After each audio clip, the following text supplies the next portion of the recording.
আজকে আমাদের বাড়িতে পদ্মা নদীর বড় সাইজের 2 কেজি ওজনের ইলিশ আনা হয়েছিল 17টা। তো সেই ইলিশগুলো কিভাবে সংরক্ষণ করবেন সেটাই আজকে দেখাবো। তো এখানে যে ইলিশগুলো দেখতে পাচ্ছেন সবগুলোই কিন্তু 2 কেজি, কোনোটা 2 কেজির একটু বেশি।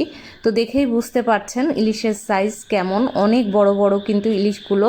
ক্যামেরাতে ভালোভাবে বোঝা যাচ্ছে না, কিন্তু সামনাসামনি ইলিশগুলো অনেক বেশি বড়।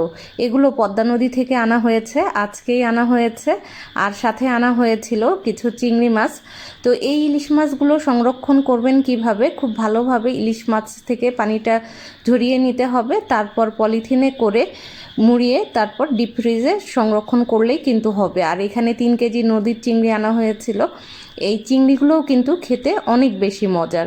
তো এভাবে কিন্তু ডিপ ফ্রিজে বেশ কিছুদিন রেখে আপনারা খেতে পারবেন। আল্লাহ হাফেজ।